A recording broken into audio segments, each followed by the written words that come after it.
Hello, everyone, and welcome to the latest episode of ValueCast, the podcast that talks about people and services, specifically around technology, procurement, and also supporting founders. Today, I have an absolutely outstanding gentleman I've got to know over the last 6 months, Maxwell Nee. Maxwell, how are you doing?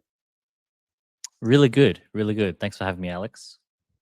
No, an absolute pleasure. I'm really looking forward to just being able to share some of the knowledge you've discovered over the many years of your established career when you look at your profile. Maybe before we kick into discussion, give us a little intro to you. What are you? How have you got where you are? What are you passionate about? What motivates you? That would be really helpful.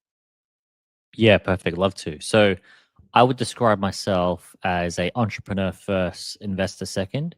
So love investing, but only like to invest in things that I can, get my hands into and help to build from an entrepreneurial standpoint.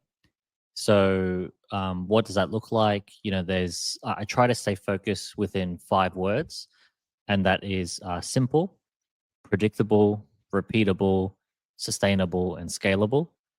What that looks like is, we have an agricultural farming company where we're growing industrial hemp for some pretty big industries, like to replace plastic industry and the building materials industry in Australia. And I also have a wind farm company where we Wow. are basically bringing wind farm technology to Southeast Asia to supplement, solar. And I love that business because it's so simple. Like there's I was just talking to a stakeholder 2 days ago that's putting in 30 megawatts worth of solar Hmm. in the Philippines. So that's like 3747 jets. And I said, how much land do you need to do that? And he said, we need 30 hectares. So like 70 acres, 700,000 square feet. And then I said, well, what happens when it's nighttime? And he said, well, we generate no power. And I said, well, the Philippines is a windy place because it's an island, right? And all coasts has perpetual wind. What about if we incorporated some wind farm? So that's a $20 million contract right there. And my sales pitch is what happens at nighttime. Amazing. Yeah. Amazing. Well, no, it's when you look at some of the some of the things, and you've got such a diverse portfolio as well. You don't seem to focus specifically on one niche. You seem to focus on things that you generally see that are obviously going to be good investments, but obviously you see as great opportunities to bring value to the world. Yeah, value to the world, value to my, network, right? Because I so as a standalone investor, I'm a terrible investor because a really good investor needs to be really good at thinking what could go wrong, right? Mhm. That's risk management. As an entrepreneur, I'm 99% of the time what could go right. So I've I've I've made a promise and commitment to myself that I only invest in things that I can help go right. I can help accelerate Yeah, personally, like yeah. direct. I can make a phone call and I can tangibly create a transaction to help this company. Because then at least at that point, I've got some advantage, right? And I Hmm. was told from a really old friend who's, been in the hedge fund space for 30 years, right at the Genesis, lives in Chicago, that only ever do anything, investment or business or whatever, if you have an advantage, right? Or if you could create an advantage. Otherwise, you just won't have any longevity. You will Yeah. always be reduced down over time to become a commodity. Hmm. No, Yeah. that makes sense. Well, it's a similar, nowhere near your portfolio, but I understand the premise. I spent 20 years myself in a specific industry, building up my knowledge and expertise in there. So so when you're looking to support businesses growing and even building businesses, you need to understand the industry and the market and have a real strong feeling. But you do seem to focus a lot on go to market, which is great. You sort of see, so you seem that sort of person that you see an opportunity and you'll help it grow rather than thinking too much about the end product, which is obviously important, right? Um, but I'd love to ask you your opinions on what is that beyond the money. So, of course, you're in the game to make sustainable businesses, but when you work with businesses, what do you really look for? Like, what do you see in a founder to make that business successful? I'll share two answers. So the first answer is, why do I bother? Why do I bother doing it in the first place? I bother doing it in the first place because business to me is a bit like, um, you know, basketball to Michael Jordan. So basketball to Michael Jordan is not about the money. It's not about Hmm. the fame. It's not about the proceeds. It's about the thrill and the excitement of playing a game, becoming better at it, and mastering it and learning how to win more and more and more often. Hmm. Right. So for me, that's what business is. Business is, I would play the game of business even if it cost me money, and I do. That's Hmm. investing, and Yeah, yeah, and yeah, I'm yeah, not I'm not sure. I'm not good at it. So I love to keep playing the game because I love the game itself, and love the climb. It's like being a rock climber.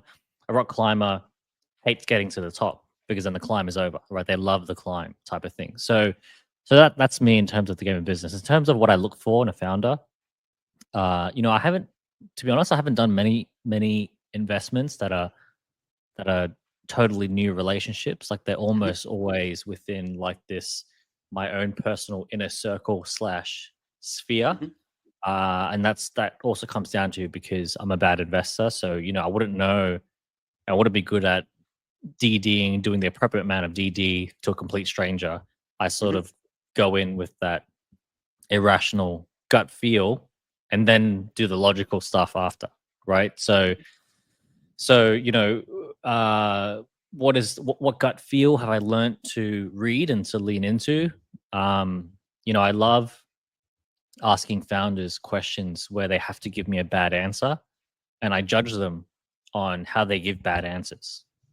Like, for example, if they they show me $1 million of lifetime value and they made money in year one and year three and didn't make money in year two, I want to know. I don't really care about the reason, but I want Yeah. to know how he answers that reason to me. If I say, "Hey, Hmm. look, you had a drop in year two, you were negative. What happened?"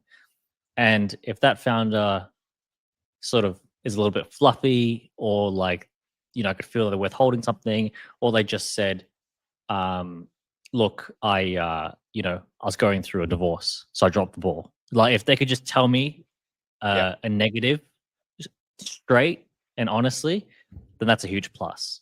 Yeah. Yeah.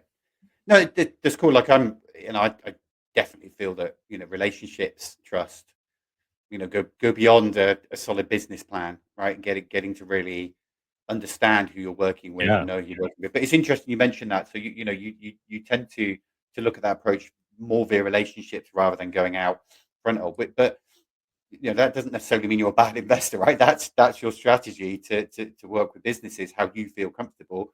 There are many other Yeah. businesses that focus different ways.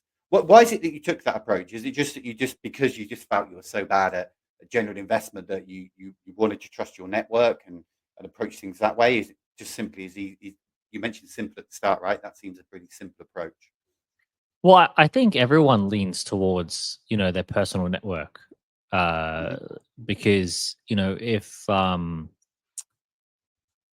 two people send me and the same solving the same problem, and one of them Hmm. I know, but they have less credibility than the one that I don't know, I'm still just naturally going to spend more time looking at the one that I know because I just know that person. So I think that there's a gravitational pull towards people you already know, which is obvious, right? Like you do business with friends and family, and then you work your way outwards.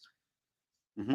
And then I, so it's also about what strengths you bring to a deal, because all money's all the same. Money's a commodity, but why is my money best place here? because I can, let's say the return on the piece of paper is 50%, but what if I could help get it to 17%?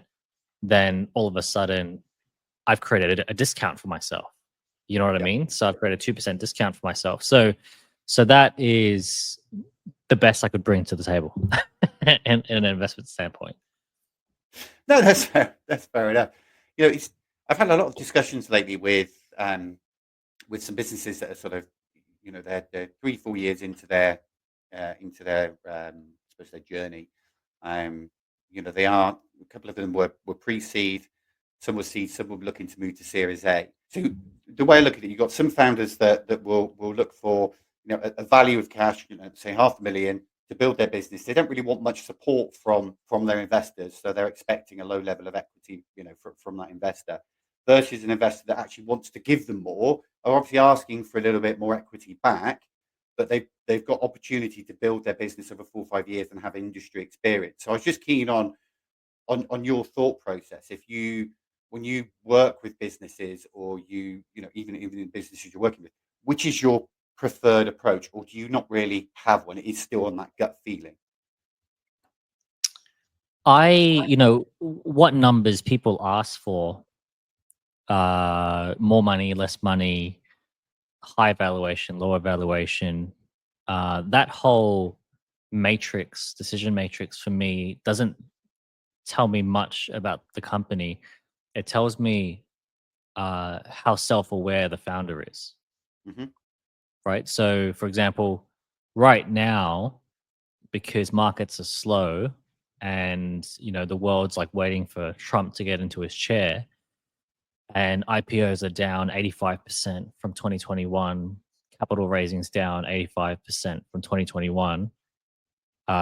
Self-awareness, a good self-aware founder should know that you can't over ask right now. If anything, you've got a discount, and I will look to for those self-awareness signals. Or if a founder is overshooting right now, that either indicates that there might be there's something I'm missing, Hmm. there's an ego there, or there's just like a lack of self-awareness. So I want to get underneath that to understand exactly what that is. So everything tells you something if you know how to look at it. So I've learned that much. I've learned to look at um, how the posture of how people present themselves to read the person. Yeah, no, that's really interesting, and it does align with what you were saying earlier, right? Where it goes into tying in with asking those difficult negative questions to really get the truth out of them. Because you're right, if someone's just coming to you for a pot of cash, like, actually, well, what are they trying to achieve by this? And is their ego too big to be able to grow a business when they're not really looking maybe in the right way? That's superb. Thank you. You've obviously grown businesses. You're growing a business, several businesses right now, as you mentioned. But what mistakes have you made? What mistakes, like when you look at sort of top two big mistakes that you feel you've made, that you always reflect back to? What are they, and how do you continue Yeah. to make sure you learn from them? Yeah. So one big mistake that I made when things were going good in 2021 is I and my business partners, we overhired. So the world and the economy was sort of going like this, in like this bubble, Hmm. and I had never been through a business bubble before as a business owner. So I learned my first bubble popping lesson, and then all of a sudden, um, we overhired. Like I think we increased the headcount by like 40% because we were like, okay, we got to meet capacity to keep keeping up with this growth, and then the growth started dropping, like double digits Wow. dropping, but the headcount was already there. So then I had the horrible experience of dealing with headcount that you don't need. Like, Hmm. how do you deal with that? The process you got to go through. I felt bad. I felt guilty. And the economy is down, and yeah, I was way too close to my staff, type of thing, which I want to be, but I Yeah, I, yeah. I couldn't. I was learning how to detach, business from from friendship. So that's definitely one. So over hiring when things are good. So what I learned was most bad decisions are made in good times, because the bad decision is masked, like it's foggy. You can't Hmm. see that it's a bad decision. Good times make bad decisions foggy, and then bad times make good entrepreneurs, because if Hmm. you can get through a bad time, then you're a really good entrepreneur. So I learned those two lessons in that one sort of period. If I was to think of another one, uh, so I just finished reading a book that I just realized that after I read it, one of the key themes in it is the book is called How to Make a Few Billion Dollars by Brad Jacobs, and I think he's a founding shareholder of 7 unicorns. Hmm. That he started them all from scratch. So he knows his stuff. He's worth about 10 bucks, 10 yards. And he says that the first thing he looks for in any business is to get the mega trend right. If you get the mega trend right, then what happens is, even a B level team could perform at A level results if they just get the mega trend right. Right? Hmm. It's a bit like I've got tons of friends that made uh shy of $500,000 during crypto booms. And Hmm. I would never invest in in any of them or take investment advice for any of them, but they were just in the right trend at the right point in time, right? Yeah. Which makes a lot of sense. So I so I really look at that now. So the industries that I mentioned to you, like agriculture, food security is hemp, renewables, sustainable farming I Hmm. believe is a mega trend. Another one is renewable energy, which I believe is a mega trend. Yeah. I'm building a deck right now to help me pitch our wind farm company to some stakeholders. And I found this number that just the wind energy demand by 2030, just in Southeast Asia, will be 1.7 billion US dollars an hour. Wow. So about 7,400 terawatts, like 12 zeros on the end of a watt. It takes 20 watts to charge an iPhone, type of thing. So right, and uh, and that's just wind. That's not the whole market. That's just the anticipated wind market. So we're going into that, right?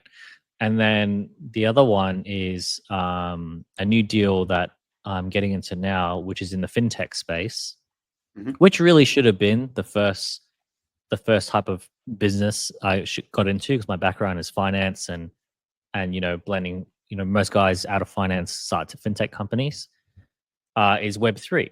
So the fintech company that I'm in, it's in stealth right now. One of the solutions that our blockchain can do is that it could replace Swift, as an example. Hmm. It's like a lot of people are trying to do this, but we believe if we could solve, you know 1% of a $5 trillion market, then that's we could trip over and be successful. Yeah, no, Yeah. sure. It's really interesting though. Like you say, you grew up in a specific industry, but then pivoted to others more. Like you say, if you use the term megatrend to sort of pivot and find those areas that really needs, that have the opportunity and can really bring value. But you still have a passion for what you grew up in, if that makes sense. And Yeah. do you see that as, you need that piece to continue on having a different element of motivation to keep you interested in the industry because you know it? Like why Yeah. do you say What you what wouldn't motivates change all me? that? Yeah. Yeah, like what? Yeah. So, uh, to be honest, the type of deal doesn't motivate me. Like I'm not particularly passionate about agriculture, renewable energy. Like I'm just as passionate about EV cars, but I would never do an EV car deal. Uh, Yeah. what? Because there's too much capex. So what I would, what gets me excited is something that's big. So I don't care if you know the on my obituary, it says that I built the Titanic, or I built a spaceship, or I built a mountain. I don't care what I built, but as long as it's big, that's what gets me out of bed in the morning. Wow, I think that's really interesting. So it's not, yeah, not it's driven by what you can take something from and something to versus helping improve a specific industry, but it Yeah, obviously impacts those industries by doing it. Wow. What and yeah. what about outside work? What how do you keep yourself motivated outside? Like I try to keep running and play sports and do all those wonderful things. Like how do you keep your brain ticking, or is it just work that keeps you ticking? Yeah, it is to an extent. Um, like the same. That's going back to the Michael Jordan analogy, right? Like, Yeah, he basketball didn't finish at 5, and it wasn't work. It was life. correct. Playing that game was life. So business, playing my game of business is life, is a Mm, lifestyle. But to answer your question, how do what's my rhythm and what's my cadence? Everyone's different, and I think a lot of business and a lot of life and a lot of even like personal relationships, like getting married and things like that, is about knowing yourself and knowing where your boundaries are and what you like and what you don't like, and how you can get the best out of yourself. So what I really love to do is I love to keep my battery fully charged yeah, and keep my cup full so that I'm ready to, to throw 120% in any direction that requires it. yeah, So what does that look like? That looks like, knowing what type of animal I am. So I'm essentially like a lion in terms of my work ethic and work style. So lions wake up at like 5 in the morning, they hunt for 2 hours, and they hunt very intensively. They're sprinters, right? And then they sleep for the rest of the day. So that's like me. So I wake up, go to the gym, do my energy. I call it hygiene because it's like the gym and fitness is like meditation. And it sort of like clears your mind and agree. cleans out the cobwebs. It's your mental Completely. hygiene, right? Yeah, And then so I do my mental hygiene, and then I do 3 or 4 hours of probably the best work that I could do, and then my brain goes to like 5%. It goes to like low battery mode for the rest of the yeah, day, right? Because and but that just works for me. So I wouldn't say that works for everyone. I know people who are no, fantastic worker bees. So worker bees are super consistent. They could work for long periods of time, but they can't take down an elephant the way a lion can. So yeah. so I'm like, wake up, 3 hours of work, take down a big elephant, then sort of nap for the rest of the day. Yeah, that makes sense. Yeah, you're not a pack of hyenas sort of trying to feast on something throughout Yeah, the day. Yeah, yeah, I'm not sure I would class myself as a lion. I'm probably too tall for a lion, being 6'5", but I am very similar. I'm like, but you mentioned there, the consistency, but that is being consistent though, Max, right? It's one of the most important things yeah, to me is having a consistent routine that you need to keep you, at, I suppose, top battery level in your eyes. It's great. It's great the fact that I've probably got you later in your day and I'm early in my day, so I'm probably more full of battery than you are right now because you've yeah, you've turned yours quite down. But yeah, I, I think people underestimate, and maybe when they look at how their business is performing and how they're doing at work. I've experienced a lot of people don't actually look at themselves and look at their own routine. They forget to sort of put I suppose, do the hygiene check on how they're actually operating in their life because they're so worried about their business that actually their own personal routine is not aiding, the I suppose the yeah. ability to So do that full battery charge. yeah, Um, so I wasn't born this wise, right? Like this has come from a cool. lot of pain and learning and burning out and hitting a wall. Like I used to burn out every 10 weeks because I was just pouring the battery was going into overdrive into the business every day, but I was enjoying myself. Like I was learning my first Yeah, business, right? You just throw 300% into that thing. But now I've learned that, it's not healthy and sustainable to burn out every 10, 12 weeks, no, but also the results is actually better, right? Because I'm happier, I've got more energy. And when I say my battery is full, it's not just for business. It's like my battery's full as a dad, as a Hmm. husband. My battery's full for me to do all the dimensions of my life at a high level. Yeah, love it. I love that thought process, and it's a lot that you know a number of people I've seen that have gone through that burnout phase have sort of stopped and reflected. I've been through it myself. I'm coming up to Yeah. 49 next year, and there's a lot of years where I've now I can now sit back and reflect and go, yeah, I've learned from those experiences. The same as business, the same as investing, the same as oh geez, I've gone into the wrong industry here. How do I pivot and make my business successful? So look, I've really enjoyed our chat. I really do appreciate you taking the time, because I know that you know one, this is a little bit later for you. Two, you are a very, very busy man.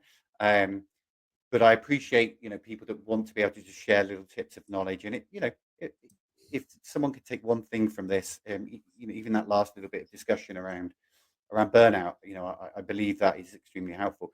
The thing I'd just like to end on is, if you've got someone at your pitch table, they've got this fantastic idea they've been growing for the last sort of 5 years. Doesn't matter what level their business is in, but what's the top tip that you always give to someone growing a business? If Oh, there good is one question. top tip, I know that's difficult, but what do you Yeah, yeah.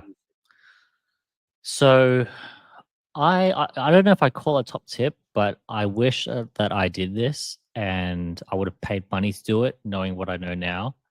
So, in my first 1, 2 years of founding my own company, and it was a services company, I might have made less than 25% of what I made in my corporate job. So Mhm. for the first 18 months. So that was a big struggle. I was very happy because I was so burnt out from my corporate job, but Yeah. it was unnecessary because if I had just taken up an entrepreneurial apprenticeship or an internship, like basically said, found the best entrepreneur I could find that lived near me and said, I want to work for you for free for 90 days. If I just done that, then my life now might be 2x, right? Because I just would have learned everything faster. Everything would have been compacted and Yeah. compressed. And it's like just like the Karate Kid thing, like yeah, you could go out and do your own thing, but then you work with this, apprenticeship type of kung fu master, like incubation chamber, Mhm. and then your life is your trajectory goes like that, right? Mhm. Mm. No, that's an interesting thought. Sometimes, and I most definitely done it. Right, you dive into things very, very quickly, thinking you're ready, and actually, no, you're not. And what you've ended up doing is slowing yourself down by maybe not thinking. But that's a hard thing to realize. When you're just starting out, and a new way of working, new career, building your own business, whatever it is, right? It's difficult. It takes time. It takes time. Well, brilliant. Well, Max, thank you ever so much. It's been a pleasure speaking to you, and you know, hopefully we'll keep in contact, and have a good rest of the day. No worries, my pleasure. Thanks, Alex.